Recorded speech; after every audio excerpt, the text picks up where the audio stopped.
Shalom, muito boa noite a todos os meus amigos que me acompanham através das redes sociais. Hoje, para a continuação da nossa série Desmontando os Sofismas, parte 3, Jesus já cumpriu a lei por nós, sendo hoje o primeiro estudo, primeira parte, a verdade. No próximo estudo, nós falaremos do sofisma, por trás dessa mesma declaração, que tem dois conteúdos numa só declaração, ok? Então, eu sou o Junei Barbosa, da página Pelas Veredas Antigas, do Facebook, e do canal do YouTube com o mesmo nome. Hoje, prosseguindo com a série Desmontando Sofismas, e me ocupando do engano que se esconde por trás do bordão Jesus já cumpriu a lei por nós. Nessa primeira parte, a verdade, enquanto me escuta, não se esqueça de curtir e de compartilhar esse vídeo para que a sua mensagem elucidadora possa alcançar mais corações. Bem, o curioso, e isso me causa espécie, é que a declaração Jesus já cumpriu a lei por nós dificilmente é empregada para dispensar um felpudo envelope de dízimo e ainda mais dificilmente para cancelar aquela reunião de disciplina ao irmão caloteiro que passou um cheque sem fundo ou a irmã que acabou de adulterar. Eu não me lembro jamais de ter ouvido um ministro dizer: irmãos, vamos cancelar essa reunião de disciplina, pois Jesus já cumpriu a lei por esse pobre transgressor que está diante de nós. Mas basta que se mencione a necessidade de se abster de comidas impuras, ou da guarda do Shabat, ou da comemoração de uma festa do Eterno, para que o mesmo ministro que aceitou o dízimo da Torá, que suspendeu os cargos do irmão que passa cheque sem fundo, e que excluiu a irmã em adultério, se apresse a dizer: querido, Jesus já cumpriu a lei por nós. Nós não precisamos cumpri-la de novo. Ou seja, a lei é válida quando é necessário censurar um determinado tipo de pecado. A lei é válida quando ela beneficia os cofres da igreja, mas ela não é válida quando ela envolve mandamentos que não são do interesse da comunidade. Isso me leva a fazer uma pergunta. E o nosso estudo de hoje visa a busca da resposta desta pergunta. Quando a frase Yeshua já cumpriu a Torá por nós é uma afirmação verdadeira, e quando ela passa a ser um mero sofisma, empregado para fugir a uma responsabilidade considerada desnecessária e inútil. Recordo aqui que Jesus não é o nome celestial do Messias, que não foi para comunicar esse nome que o Malach Gabriel, ou seja, o anjo Gabriel, desceu a seus pais em Betlehem, a cidade de Davi, sendo antes a palavra Jesus uma corruptela de Yeshua, para Iesus no grego, e depois de Iesus para Jesus na língua portuguesa. Cabe recordar que o Messias, embora seja chamado por distintos nomes dados pelas nações, recebeu um nome que veio do céu quando ele foi devidamente circuncidado, de acordo com o pacto de Abraham Avinu, ou seja, de nosso pai Abraão, e também pai do Messias, ancestral do Messias. Nós lemos E quando os 8 dias foram cumpridos para circuncidar o menino, foi-lhe dado o nome de Yeshua, que pelo anjo lhe fora posto antes de ser concebido. Lucas, capítulo 2, versículo 21.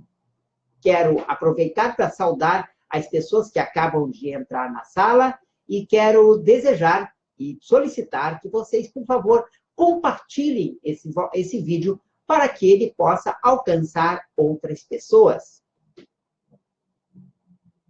Bem, o Altíssimo não teria enviado um anjo diretamente do mundo espiritual para comunicar o nome do Mashiach a seus pais, se esse nome não fosse de fundamental importância e não revelasse a sua missão, lembrando que a palavra Yeshua significa salvação na língua hebraica, e ela expressa exatamente aquilo para que o Eterno levanta o Mashiach, para ser um instrumento de salvação.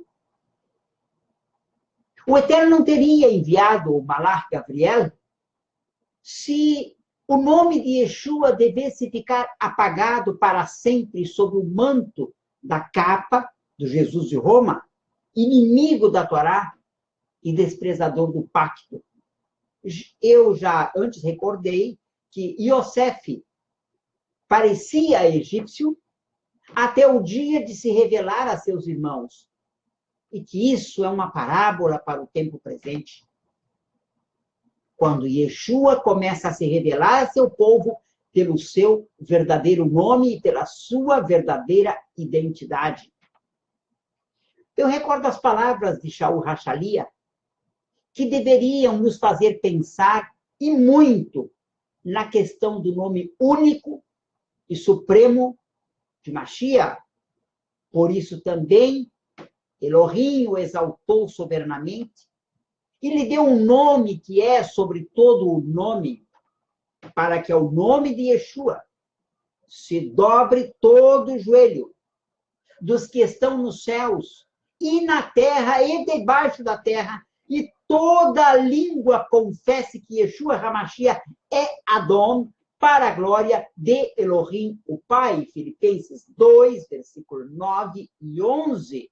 Ou seja, chegará o momento em que todas as criaturas, tanto no mundo superior como no mundo inferior, tanto no mundo espiritual como no mundo físico, exaltarão a Yeshua pelo seu verdadeiro e único nome. Observem a declaração de Shaul, que eu enfatizo agora de novo. Elohim o exaltou soberanamente e lhe deu um nome que é sobre todo o nome. Portanto, Yeshua não recebeu nomes, ele recebeu um nome. Um nome diante do qual, no tempo da restauração, todos se hão de curvar, e isso para a glória de Elohim, o Pai. No entanto, o problema do nome não é apenas semântico. O mais importante é o que está por trás do Jesus romano, o homem que ou violou a Torá, ou, no máximo, a cumpriu para que ninguém mais precise cumpri-la. Ou, o que é pior, para que a despreze no íntimo de sua alma e a combata de todo o seu coração como uma coisa inútil e desprezível, e como se não fosse uma emanação da própria mente e do caráter do Criador. Bem, pelo menos isso quando o mandamento não é considerado importante, pois, como nós já vimos antes, todas as comunidades cristãs têm uma lista de mandamentos da Torá que eles dizem que passou da velha aliança para a nova aliança.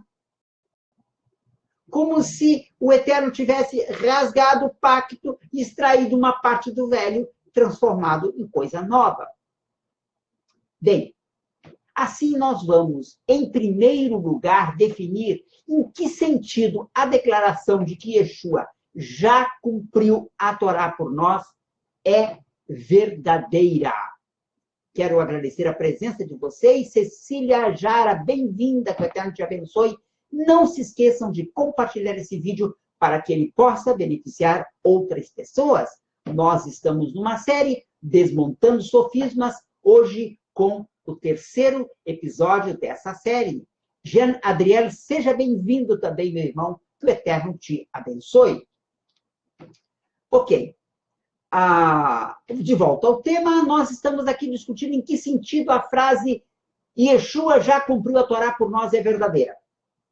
E ela é verdadeira no sentido de que realmente Yeshua nasceu judeu, membro de um povo sujeito à Torá, e como tal, sob a condenação e censura. Não estou falando de Yeshua, ele não nasceu condenado, embora ele devesse ser condenado, devido à sua substituição em favor de Israel. Estamos falando de Israel condenado pela sua perpétua infidelidade à Torá. Este povo, Israel, não podia ser remido a menos que um dos seus filhos desse à Torá o que ela exigia, para não condená-los à morte, que era exigida a menos que obedecessem perfeitamente. Então, Shaul declara em Gálatas 4, versículo 4 e 5, num dos versículos mais conhecidos, embora muito pouco entendido. Mas, vindo à plenitude dos tempos, Elohim enviou seu filho, nascido de mulher, nascido sob a Torá, para remir os que estavam debaixo da Torá, a fim de que recebamos a adoção de filhos. Como israelita, nascido de um homem e de uma mulher israelita, Yeshua estava sujeito aos pactos celebrados pelo Eterno com o seu povo, desde o pacto abraâmico, que é o pacto da circuncisão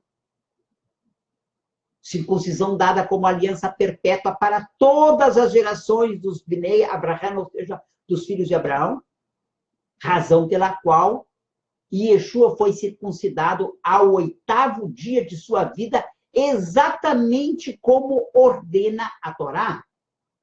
Dali, passando ao pacto do Sinai, celebrado quando seus antepassados saíram do Egito. E, finalmente, sob o pacto de Moabe, celebrado 40 anos depois da saída do Egito. Isso é, antes da entrada na Terra Prometida. Por esse pacto, Jeová, o Altíssimo, declarou: portanto, os meus estatutos e os meus juízos guardareis, os quais, observando-os o homem, viverá por eles. Ali, Jeová, eu sou o Eterno. Vaikra, o Levítico, capítulo 18, versículo 5. Diante desse pacto que propunha vida por obediência ou morte por desobediência, os atemorizados filhos de Israel, antes mesmo de o conhecerem em plenitude, se dispuseram a submeter-se a todas as suas cláusulas, dizendo que as ouviriam e que fielmente as cumpririam. Então eles dizem a Moisés: chega-te e ouve tu o que disser Jeová Eloheinu, nosso Elohim, e tu nos dirás tudo o que disser Jeová Eloheinu, ou seja, o Eterno nosso Deus, e o cumpriremos. Deuteronômio capítulo 5, versículo 27. Gostaria de lembrarem a minha preferência pela palavra Elohim em lugar da palavra Deus. Mas uma vez que me dirijo a uma nação que quase não conhece essa terminologia, me vejo forçado a fazer essas traduções de sentido para que a minha mensagem possa alcançar todos os corações, o que é o meu desejo e pelo que eu oro. Ressalto aqui que não havia defeito nenhum no pacto, como o próprio Jeová declarou. E que nação há tão grande que tenha estatutos e juízos tão justos como toda esta lei que hoje ponho perante vós. Devarim, ou Deuteronômio, capítulo 4, versículo 8. Shaul, Rachalia, Paulo, o apóstolo, lembrou que a lei é santa, o mandamento santo, justo e bom, e que a lei é espiritual, mas que ele, Shaul, era carnal, vendido sob o pecado, Romanos 7, versículos 12 e 14. Seus termos, elaborados por Jeová, como justo pactuador, eram mais que perfeitos, mas o mesmo não poderia ser dito de Israel, o pactuante, pelo que imediatamente o pactuador fez saber a Moshe que eles, os pactuantes, falaram bem, mas que eles não eram capazes de obedecer, não obstante estarem se pactuando com o Eterno, como num aperto de mãos. Eu ouvi as palavras deste povo, que eles disseram, em tudo falaram bem, quem dera eles tivessem tal coração, que me temessem e guardassem todos os meus mandamentos, todos os dias, para que bem lhes fosse a eles e a seus filhos para sempre. Devarim, ou Deuteronômio, capítulo 5, versículos 28 e 29. A vida, pois, dependia da obediência perfeita à Torá, uma obediência que Israel, sendo um povo imperfeito e manchado pelo pecado, não era capaz de oferecer.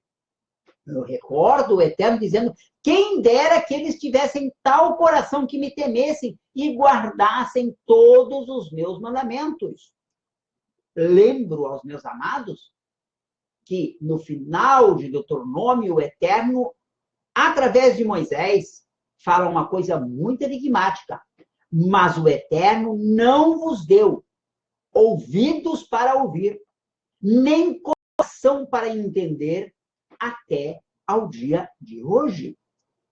Nós não podemos esquecer que a Torá profetiza o Eterno circuncidará o teu coração e o coração da tua descendência, para ouvires ao Eterno, teu Elohim, para guardares os seus mandamentos. Então, qual é o problema de Israel hoje? O coração de Israel ainda não foi circuncidado pelo... Não obstante, a tribo de Judá e também milhões de descendentes de Israel esparramados pelo mundo pratiquem de alguma maneira a circuncisão, de maneira consciente ou inconsciente do pacto. O coração ainda não foi circuncidado. Passados 2000 anos, passados 1.300 anos, desde a aliança de Moabe, a situação não era diferente. Mesmo para Shaul Rachalia, que havia renascido pela Ruach HaKodesh, o Espírito Santo, e que era crente em Yeshua, e que declarou, porque segundo o homem interior, tenho prazer na lei de Elohim, mas vejo nos meus membros outra lei, que batalha contra a lei do meu entendimento e me prende debaixo da lei do pecado que está em meus membros. Romanos 7, versículos 22 e 23. Observe que Shaul está aqui a falar de 3 leis. A lei de Elohim,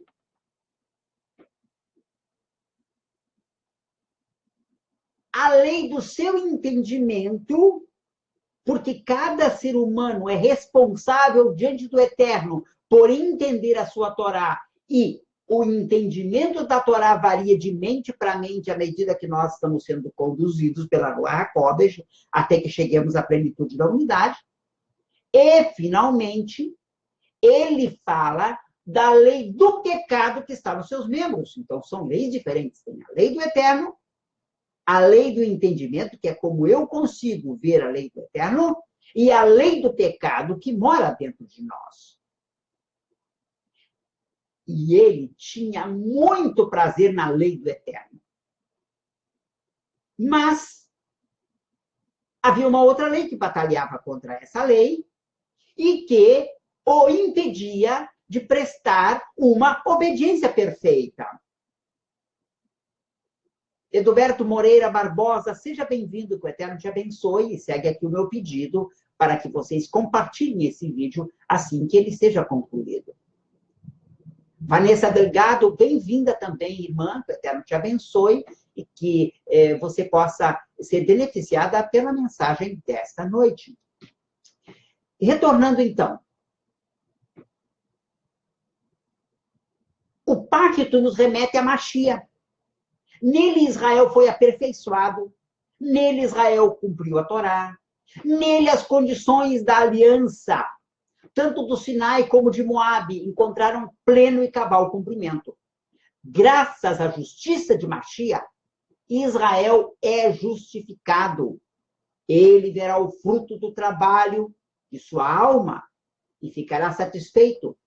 Com o seu conhecimento, o meu servo justo justificará a muitos, porque as iniquidades deles levará sobre si, Yeshayahu, ou Isaías, capítulo 53, versículo 11. Ou seja, se por um lado, Israel, quando olhado separado do Machia, realmente não cumpriu coisa nenhuma e apenas envergonhou o nome do Altíssimo, quebrando o seu pacto diante de todas as nações. Por outro lado, quando representado no Machia, Israel está completo e é perfeito. E como Israel, todos os santos nele enxertados são vistos assim, como Shaul explica ao dizer: e estáis perfeito nele, que é a cabeça de todo o principado e de toda a potestade. Colossenses, capítulo 2, versículo 10. Graças a essa justiça do Messias, que é parte de Israel, ele pôde olhar para o seu povo completamente remido por sua justiça. É nesse sentido que Yeshua declara: não penseis que vim revogar a lei ou os profetas. Não vim revogar, vim para cumprir. Matitiahu, ou Mateus, capítulo 5, versículo 17. Isso nos leva à conclusão da primeira parte do nosso estudo. Em que sentido a declaração Yeshua já cumpriu a Torá por nós é verdadeira? Ela é verdadeira no sentido de que tudo que a Torá requeria de obediência foi cumprido, de sorte que no que diz respeito à justiça eterna, que é a que se requer para salvar o homem, nada mais é requerido. A lei não pode mais acusar Israel de infidelidade, quando aquele que se fez o mediador do novo pacto cumpriu todas as disposições do primeiro pacto. Além disso, a Torá já não pode condenar a Israel e todos os que nele são enxertados.